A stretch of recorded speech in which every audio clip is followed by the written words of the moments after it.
Hi everyone. Can you guys hear me?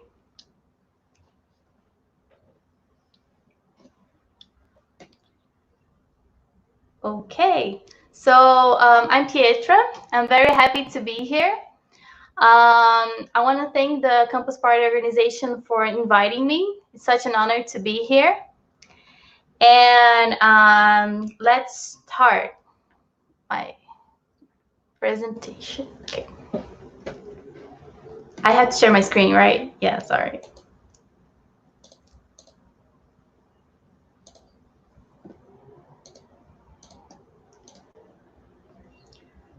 Okay, can you guys see it?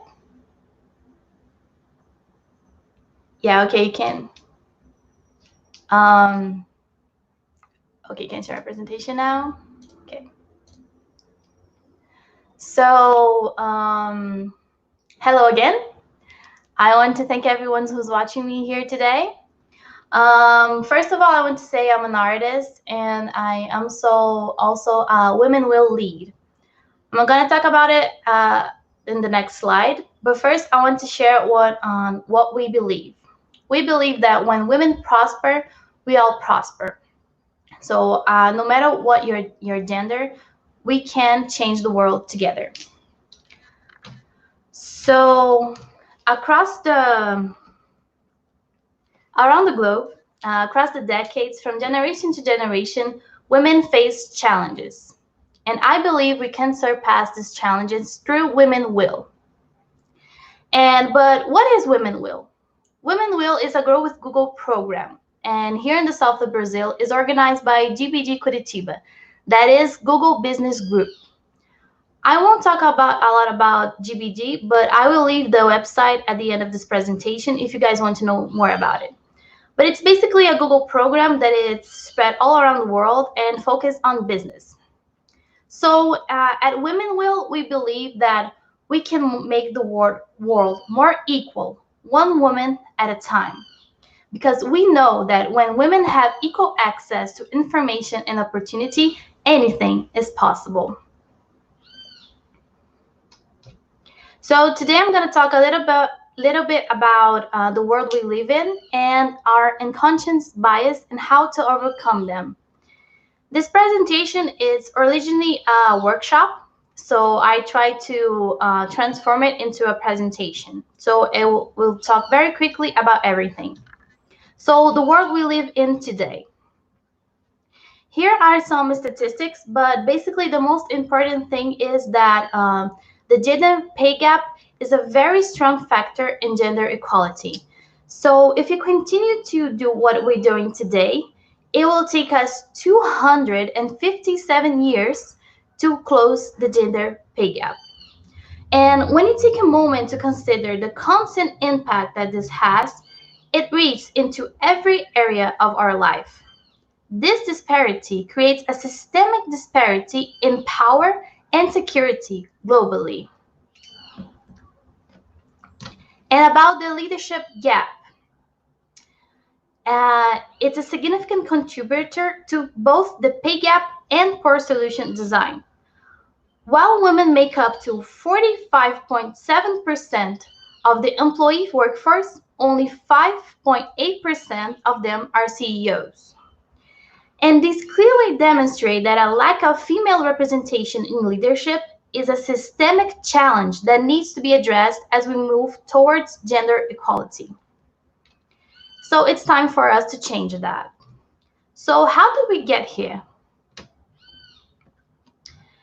These inequalities are a product of systemic and personal barriers. They stand in the way of women and our leadership and are built based on unconscious bias. Why does bias exist? Unconscious bias is a system of learned stereotypes and assumptions that influence our subconscious decisions and judgments. So basically, if you have a brain, you have unconscious bias. It's not something we can run out of. So the brain is hardwired to have unconscious bias. Every day, we make countless decisions without realizing it. Our brain has enormous potential to build up information, but we only use like a little portion of it. And early human history, different was dangerous, and the tool for not being vigilant could cost you your life. So it's the survival instinct that means our brains are hardwired to have unconscious bias. We are built to have biases, and we are programmed to consider people who are different as dangerous and those who are similar to us as safer. So basically, it's not your fault you have these biases. You have these things that you construct, these judgments about other people. What is your fault is what you do with that information. It's important to have biases because they help us to surpass uh, dangerous environments. So if something is dangerous to us, we can look to it and run for it. But if there's no danger at all, we don't have to base our information about someone based on their judgment, on how they look, on what their color or what they're placed in the world. So we have to first talk about these biases to overcome them. So it's very important to understand where the bias come from so we don't have to blame ourselves from having it. So how can we overcome the discomfort about talking about these biases? Well, first of all, we need to communicate with respect and curiosity. We have to understand that everyone has biases. It's natural. So we have to understand and respect our biases, our experiences with it, and be able to listen to the bias and experiences of other people. Respect their time and respect your own time with dealing with it. We also have to remove the stigma. As I said, if you have a brain, you have bias. So it's not about what's right or what's wrong. So we have to talk about it. You don't need to justify yourself. You don't need to explain yourself and said, oh, but I think like that because I saw something. There's no need to explain yourself. We have to focus on understand the bias and overcome it. It's not about right or wrong. We have to avoid saying the us versus them language. This is not supposed to be a war. It's supposed to be how we can unite and work to overcome that. So we have to understand that people had different we have different, how do you say it, you have different people. Some people think something some things are right and something, to some people it's very different, the concept of right or wrong. So that can change a lot depending on each individual. So what we do have to understand is that we don't have to appoint, oh, you're wrong, oh, no, this is right, this is wrong. We have to understand other people's experiences, our experiences, share that to one another, and understand what are those biases, how to overcome them, and respect that even if someone's wrong by your point of view, you have to talk about it first. You have to talk about this first and try to explain why you think it's wrong, because actually you could be the wrong one. And it's okay. All you have to do is talk about it. And last but not least, we have to build a safe environment. Talking about biases, it's a very complicated conversation. So first of all, we need to search a safe environment to do so. We have to search places that we feel comfortable to talking about it, when you know it won't be any judgment. Actually, it can have judgment, but not in like, oh, I'm judging you because you're wrong, but I'm judging you, but I'm going to show you that why I think this is wrong. You know, it has to be a safe environment. It's okay to be wrong. It's okay to be right. it has to be somewhere where you feel comfortable, psychologically comfortable. So if you want, you can search these places, but if you don't find these places, these environments where you can talk about it, it's very important for you to build these environments. So if you're talking to a group of friends and you feel that this is a safe place, you talk about it, you can talk about it and discuss it. But if you feel that somebody is trying to point fingers and say you're wrong, you can say like, oh, I believe that we don't have to do that. This is a safe environment. It's very important to talk about this. Okay, so let's understand the system, the hardwire of it. Let's understand the systemic and the personal barriers that impact us. The systemic barriers. Let's understand a little bit about it. This is like the external barriers. It's like everyone's telling you that you're not good enough. Here's an example of it. A study conducted last year found clear evidence for gender biases in recruitment. In the experiment, 4 different resumes with equivalent qualification was sent to a lot of job offers from a range of occupations. The results indicated a strong bias in favor of men with regards to gender bias in recruitment. The bias increased when the resume represented a female application children.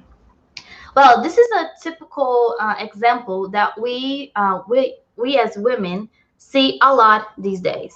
So it's basically people telling that you're not good enough, that you can't take care of whatever because you have to take care of children, because you have to stay home. And let's understand a little bit more about now our personal barriers before I can tell you guys how to overcome the systemic barrier. So about our personal barriers. So this is like more our intern barrier. It's like when you tell yourself that you're not good enough, regardless of what anyone says, you're telling yourself that you're not good enough. And that impacts a lot our personality. And it can come in a lot of forms, in a lot of crises, a lot of diseases, mental diseases. But one of them is called the impostor syndrome. And it's a product of how we are socialized from a young age. It's a very common syndrome that most people have it. And it means a collection of feelings of inadequacy that persist despite evident success. And what type of people can have this syndrome? Basically, all the smart, successful people that you think have this shit together. So it's okay to have these problems. You're not alone. Another barriers that we experience as women is that lack of confidence in our own capabilities, thinking that we're not good enough, thinking that you are not ready yet, assuming that others know more than you, and not wanting to seem arrogant. So, what personal barriers are holding you back? Whether it's someone telling you that you are not good enough, or that even if it's yourself that telling that you're not good enough, or even both, it's important to demonstrate that we all have our own personal barriers, because they are a product of our experiences, our fears, and our beliefs. And as scary as it might be, to overcome our barriers, we need to identify and understand them. So this is the first step to really going forward, really surpassing the barriers that we have. So we have to first understand what happens inside so that we can step forward. And women will overcome their barriers. You will overcome your barrier. So the easiest way to start this process of overcoming things is to step out of your comfort zone and step into the opportunities that you have previously held yourself back from. By taking these steps, you can retain the belief systems of your brain and increase your confidence over time. So basically what we have to do is understand, tell yourself that you can do it. You have to go against your own brain and prove them wrong, prove your brain wrong. So when you're confident, even when you don't feel confident, when you act confident, other people will believe that you're confident because that's what you're showing them, that you're confident. So if we want to overcome our systemic barriers, we have to show everyone that yes, we can do it because we can. So we have to do things, we have to show everyone that we are capable. And first of all, to do all those things, you have to convince yourself that you're capable. So how can we overcome those barriers? I'm going to show you some steps to do that. I already told you that we have to be confident. Even if you don't think you are, you have to act like it until one day you'll be confident, or you're going to show yourself as a confident person, and people will sense that and people will believe you. So this is our 4 key steps to overcoming your barrier. Build your network, learn to negotiate, develop your style, create your own identity. You're unique and you have to show it. And last but not least, own your success. So don't do it alone. This is a picture of the first time I was introduced to the GBG, to the Womenwill program. It was at the Global Summit in 3 years ago in Singapore. And it was such a supported environment because it was a whole day of training only for women. So we feel so supported. We feel that the problems that we have here, we have all around the world, that we are not alone. And that's so much important. I can't express enough how the importance of this. So the person standing next to me, it's my mom, with the same shirt as mine. She's my mom. She's the person that I know if I do anything wrong, no matter what I do, she will be there for me. She will be there to support me, to tell me I'm wrong, to tell me I'm right, to be the shoulder to cry on. And it's very important for you to find that person that you trust. And it's okay if it's not your mom. It can be your aunt, your grandmother. It can be your friends. It can be not just one person, but a group of friends. But it's very important to find that person when you trust, where you can share your secrets, you can share your fears, and share what you can do to change that.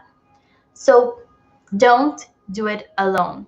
I know it's hard. I know sometimes we think we are doomed to suffer, that we are alone and there's no one around us, even when there's a lot of people around us. But the main step is to reach out for those people. And I truly know how it's hard for us for help. Because I don't know about you guys, but I mostly want to do everything alone because I know I think I can solve all things, but we don't do things alone. We do need other people. So ask for help.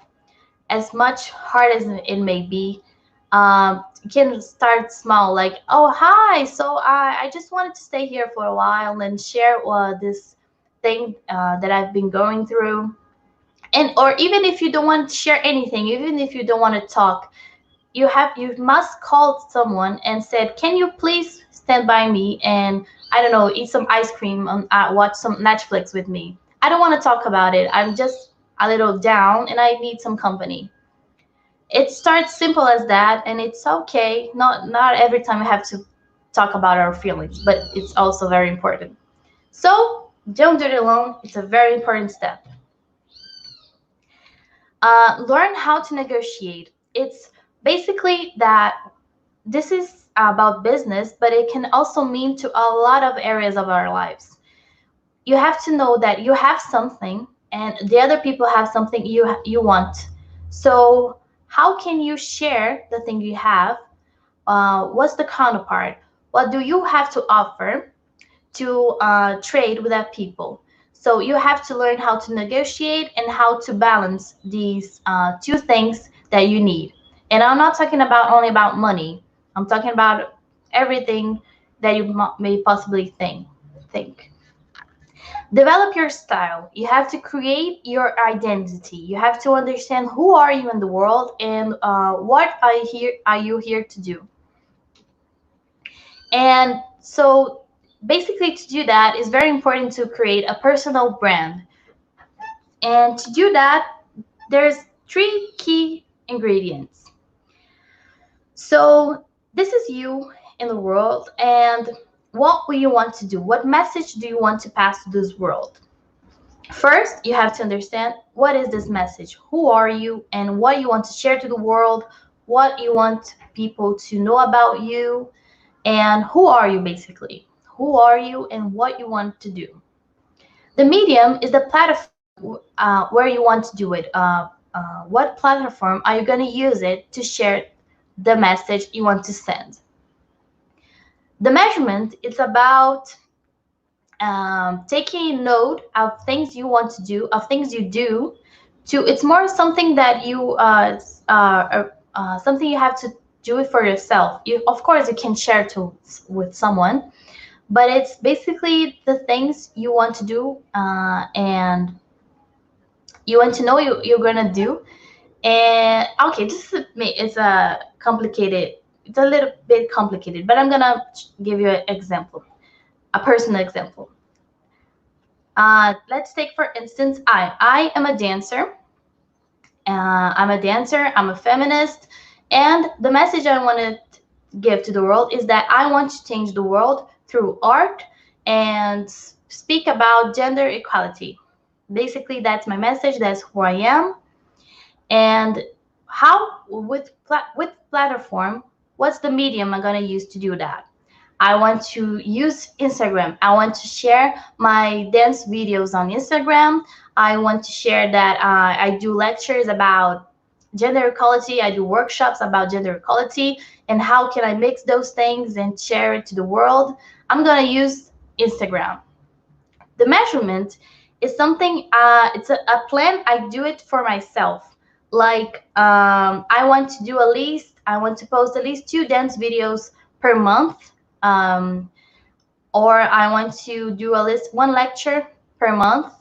And I can do things, I can talk about these things to myself, like, okay, I'm gonna do this week, I have to do this so I can achieve this, so I can achieve that. So basically, it's very important for you to understand who you are, your message, how you're going to share this message to the world, and measure that result. That's basically it.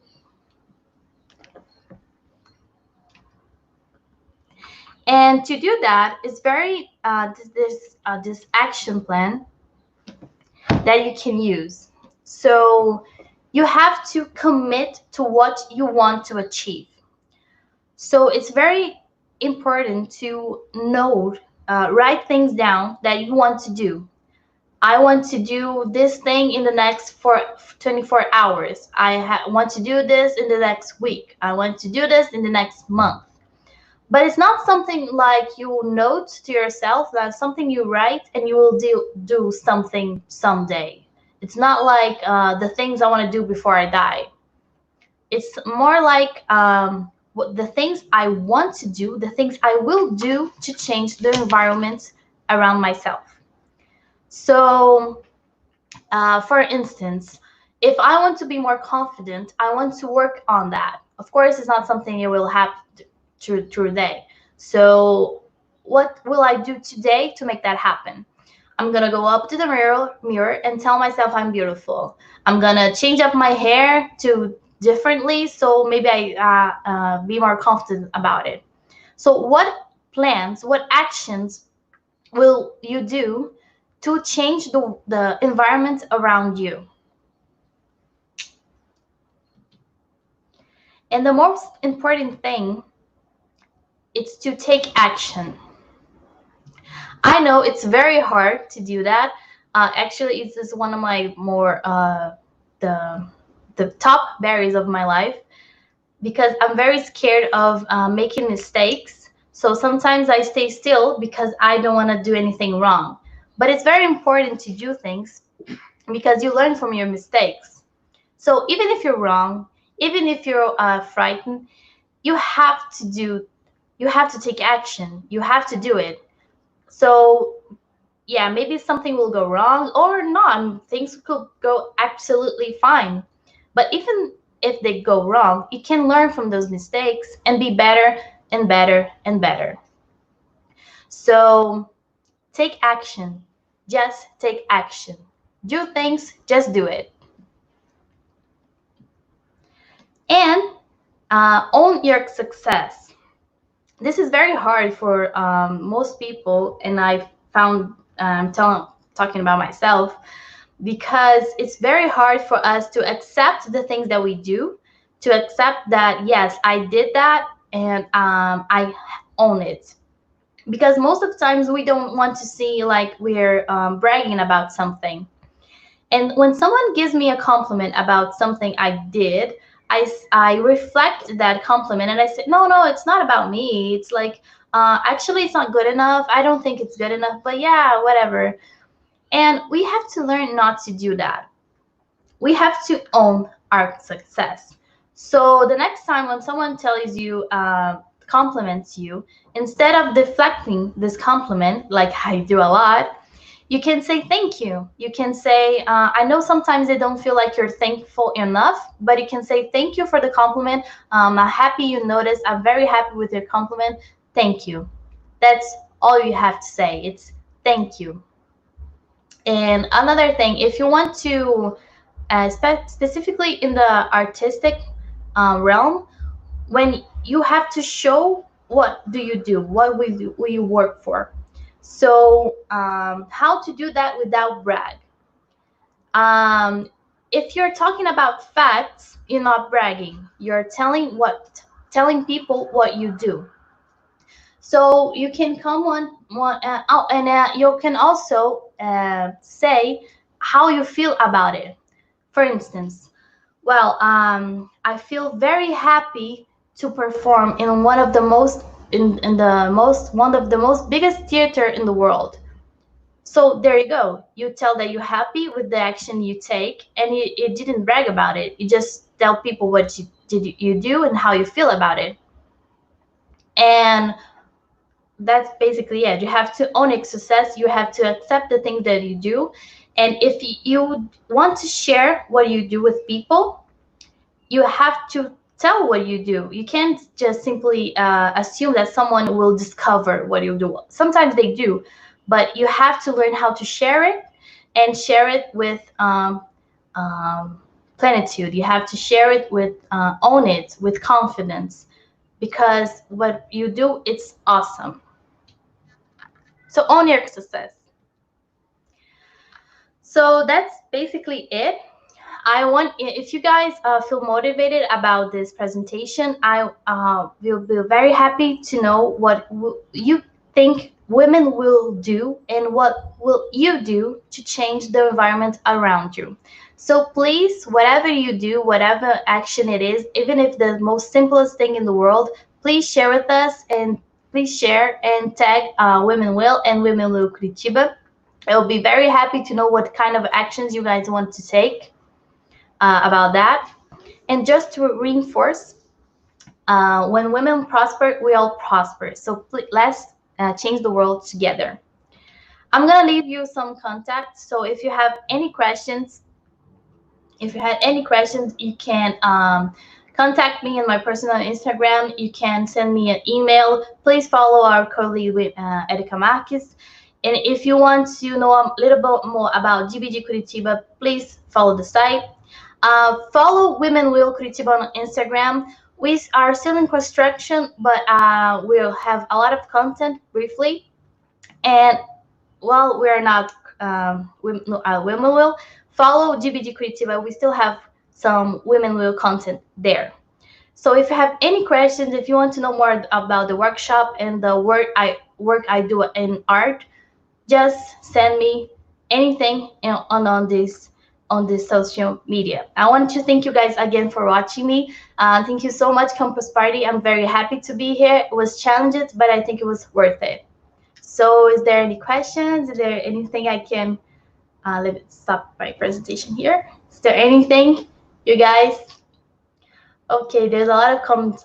Thank you everyone who's coming on YouTube. I can read them all here, but I'm gonna read it later. Yeah, you can know more about GBG and the website, gbg.curitiba.org. Yeah, you can just search GBG Curitiba on Google. That's all. Thank you, everybody. Bye.